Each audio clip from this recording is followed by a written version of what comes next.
Assalamualaikum warahmatullahi wabarakatuh. Selamat sore, salam sejahtera untuk kita semuanya. Hari ini saya akan menyampaikan perkembangan penanganan COVID-19 di Indonesia terkini.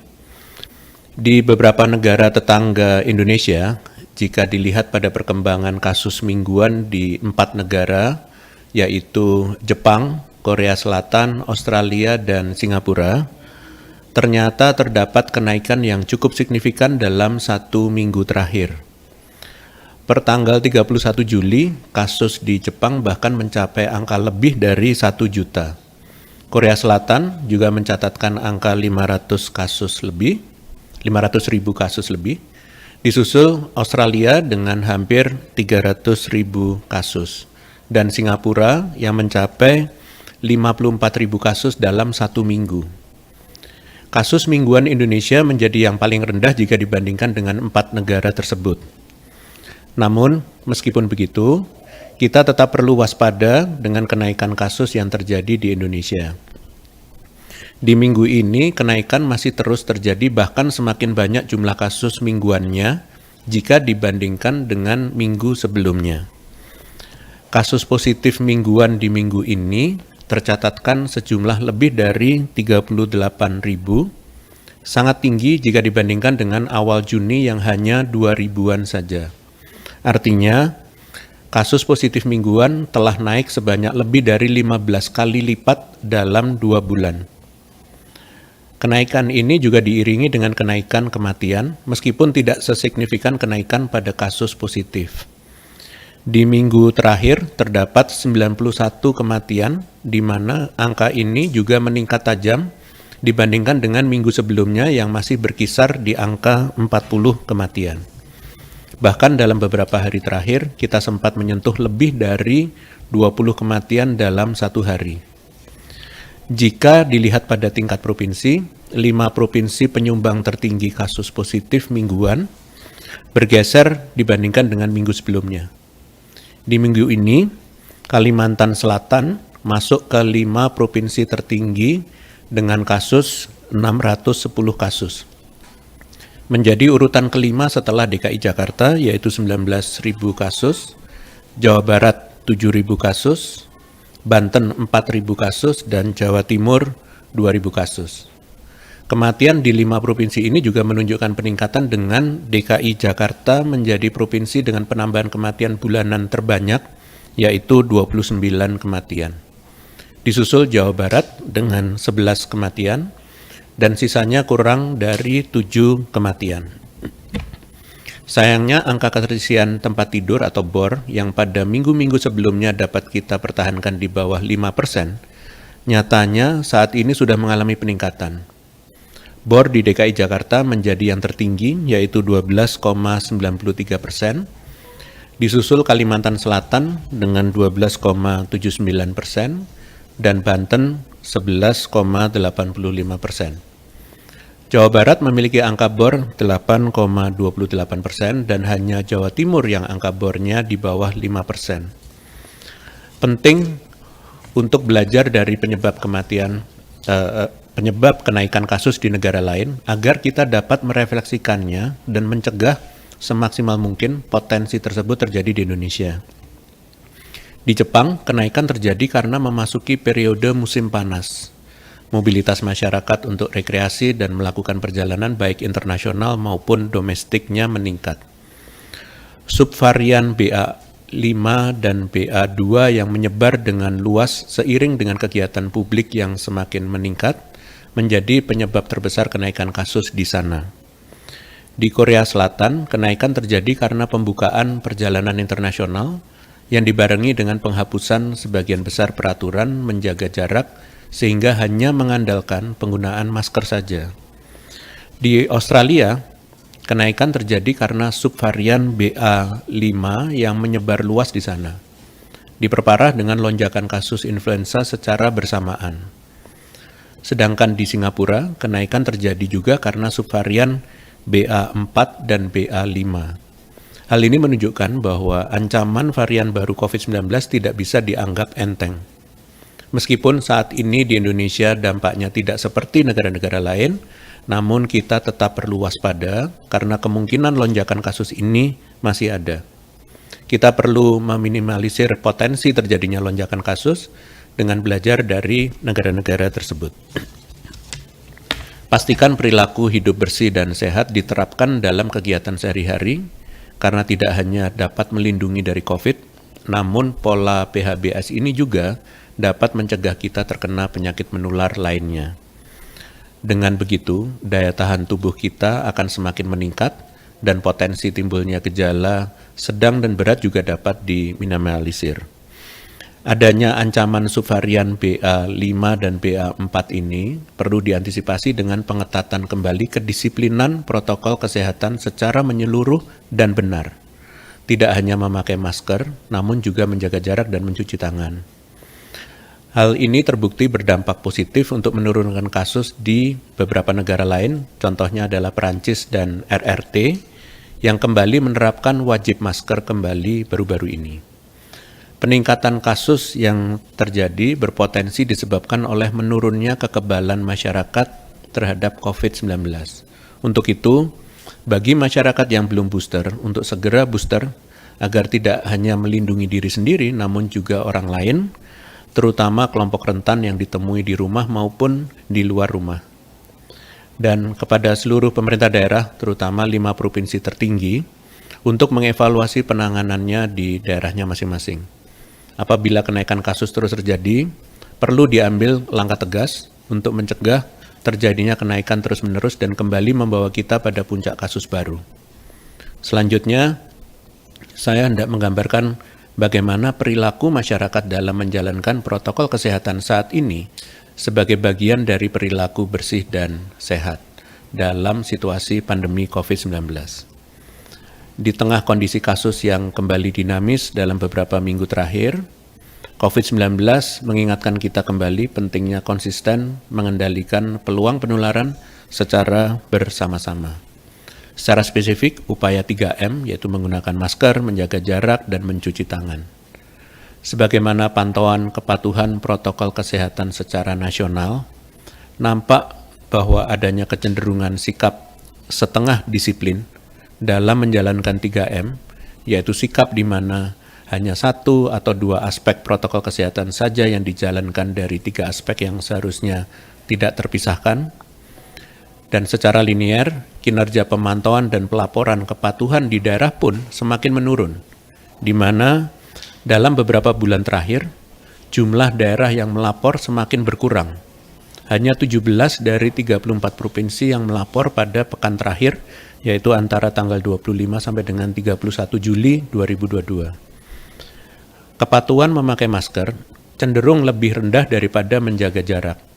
Dari 17 provinsi yang melapor pada pekan terakhir, lebih dari 40% kelurahan desa tidak patuh memakai masker, sedangkan hanya lebih dari 20% kelurahan desa tidak patuh menjaga jarak. 5 provinsi yang memiliki kasus tertinggi nyatanya memiliki tingkat kepatuhan protokol kesehatan yang harus dievaluasi kembali, di mana salah satunya yang terendah yaitu Provinsi Jawa Barat yang hanya memiliki angka kepatuhan memakai masker dan menjaga jarak di bawah 20%.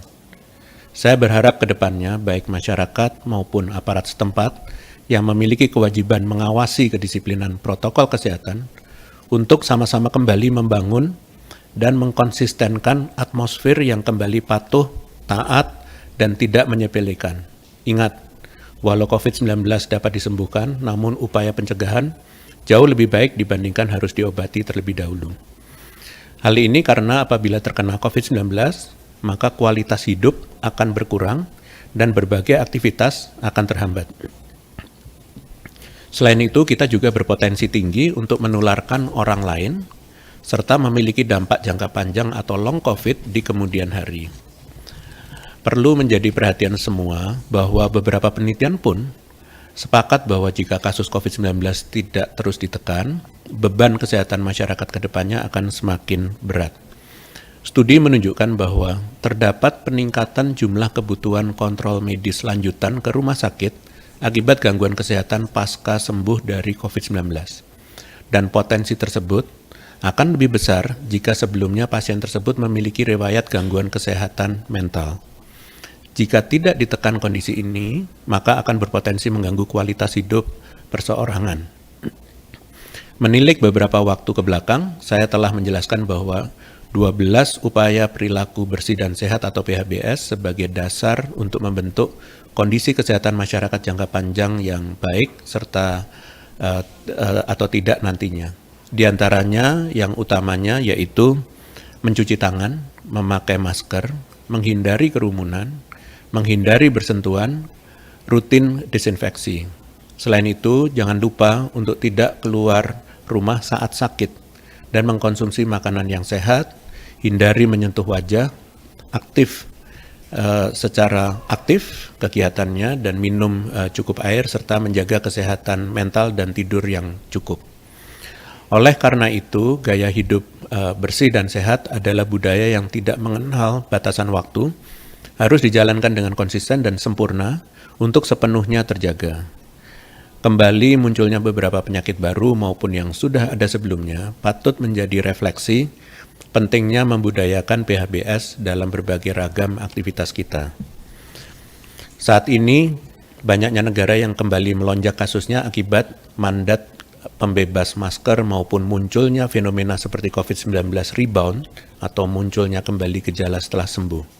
Kedepannya, pemerintah akan terus berupaya menyesuaikan berbagai kebijakan penanganan agar tetap adaptif, baik dengan membaca data, mengobservasi fakta, dan menelaah studi ilmiah. Dan sebagai penutup, saya akan menyampaikan update penanganan COVID-19 lainnya. Per tanggal 2 Agustus, pemerintah melalui Inmendagri resmi memperpanjang PPKM leveling bagi wilayah Jawa Bali dan luar Jawa Bali yang berlaku 2 minggu dan 1 bulan mendatang. Perlu diketahui, mengikuti peraturan tersebut, seluruh wilayah kabupaten kota di Indonesia berada di level 1 berdasarkan pada indikator transmisi komunitas yang ditetapkan oleh Menteri Kesehatan dan pertimbangan kondisi sosial ekonomi masyarakat dalam menetapkan level PPKM. Dimohon kepada seluruh komponen masyarakat termasuk pemerintah kabupaten kota untuk disiplin terhadap protokol kesehatan dan peraturan yang telah dibuat oleh pemerintah pusat. Tidak menutup kemungkinan ke depannya akan ada kenaikan leveling PPKM pada setiap daerah saat evaluasi ke depannya bila terjadi peningkatan kasus yang tidak terkendali. Namun harus saya ingatkan, akan kemungkinan terjadinya peningkatan aktivitas sosial dan ekonomi diiringi dengan mobilitas yang tinggi pada masyarakat dan ini tentunya dapat berimbas pada peluang penularan dan peningkatan kasus di kemudian hari.